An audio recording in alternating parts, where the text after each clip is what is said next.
You have never met the person who taught you how to hold a knife properly. You have never met whoever first figured out that bread needs to rise before it bakes.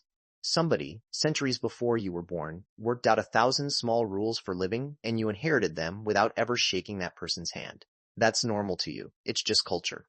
But what if two completely different species of human did the same thing, 60,000 years ago, passing down a way of life across a boundary that should have been impossible to cross?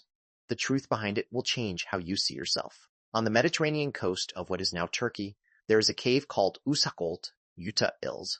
Rain has been falling into it for longer than our species has existed. Sediment stacked up inside it year after year, layer after layer, quietly recording who came and went. Archaeologists started digging there seriously only in 2020. What they found underneath the dirt took 5 years to fully make sense of. The bottom layers held teeth. Old teeth, dense and heavy, the kind that belonged to Neanderthals. Radiocarbon and sediment dating placed them between 77,000 and 59,000 years ago. Neanderthals were living in this cave, hunting on this coastline, sitting by this exact patch of stone for 18,000 years. Then something changes. In the layer just above, the teeth look different. Thinner, rounder, modern. Homo sapiens teeth dated to between 59,000 and 47,000 years ago. Our species had arrived. This is the moment scientists have spent decades trying to understand, the handoff point, the place where one kind of human ends and another begins. Here's the part that should feel obvious but somehow doesn't, not until you sit with it. For a long time, the working assumption was simple. Smarter humans showed up. Older, clumsier humans disappeared. New tools replaced old tools. New ideas replaced old ideas. One species outcompeted the other, plain and clean, the way a better product pushes an old one off the shelf. Usakulta II does not tell that story. Smail Baykara, an archaeologist at Gaziantep University who led the excavation, expected a clear break between the two occupations. Different tool-making styles, different hunting habits. A visible line where the old way of doing things got thrown out. Instead, he found something that startled him enough to say so publicly. The transition looked nothing like a replacement. It looked like a continuation. Both layers contained the same kind of stone tool, made with a technique called parallel flaking, shipped from the same local flint. Both layers showed evidence of hunting the same animals. Wild goats, roe deer, wild boar, tracked and taken down the same way, again and again, regardless of which species was doing the hunting. And then there were the shells.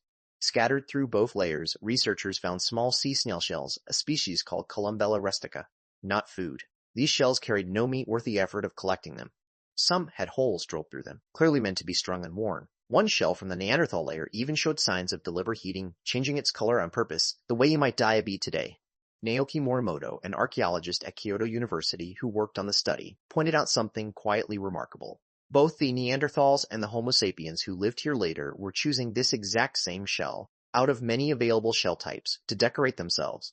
Stop and picture that for a second. Two different species, nearly 20,000 years apart, layered on top of each other in the same small cave. And they're reaching for the same shell, on the same beach, for the same reason, to wear it.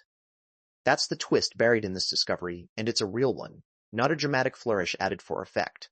For years, scientists treated symbolic decoration, beads, ornaments, anything worn purely to look a certain way, as a signature of Homo sapiens alone.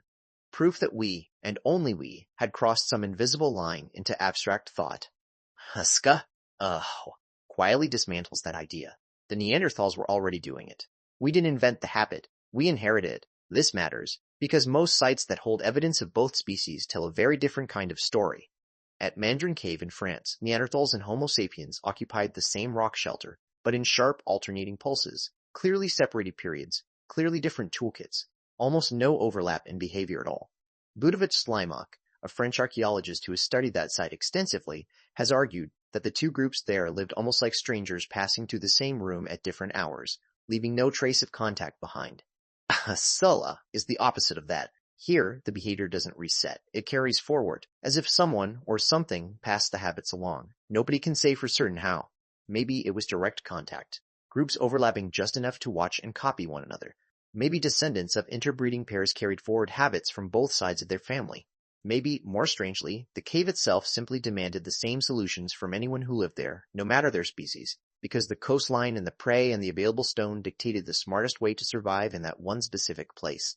Researchers studying this period increasingly favor a mix of these explanations, rather than a single tidy answer. What's clear is that biology changed at Usakulta, and culture didn't blink. Compare that to Tinshimit Cave in Israel, another site from a similar window of time where researchers have also found overlapping behavioral traditions between the two groups. Evidence that this wasn't a one-off fluke in a single cave on one stretch of coastline, but part of a wider, messier, more tangled relationship between Neanderthals and modern humans than the simple replacement story ever allowed for. And here's where it gets uncomfortable in a useful way. Neanderthals still went extinct. Around 40,000 years ago, they disappear from the fossil record for good. So if they were making the same tools, hunting the same animals, wearing the same shells, why are they gone, and why are you here reading this instead of them?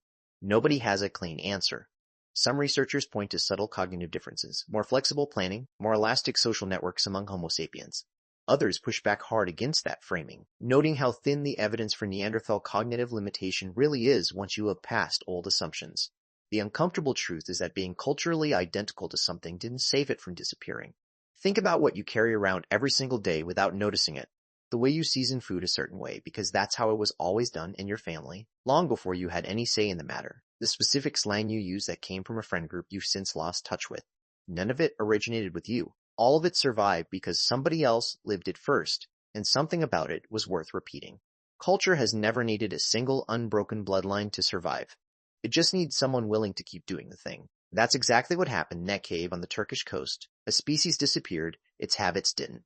Whether through contact, inheritance, or a simple shared necessity, the shells kept getting worn, the tools kept getting made the same way, the same animals kept getting hunted with the same strategies, long after the hands making those choices had changed completely. You have never met the person who taught you how to hold a knife properly, or the first person who ever pierced a shell just to wear it around their neck. But somewhere in that unbroken chain of copied habits, stretching back tens of thousands of years, there's species that no longer exist. A small part of what you do today was already being done in a cave by someone who wasn't even the same kind of human as you.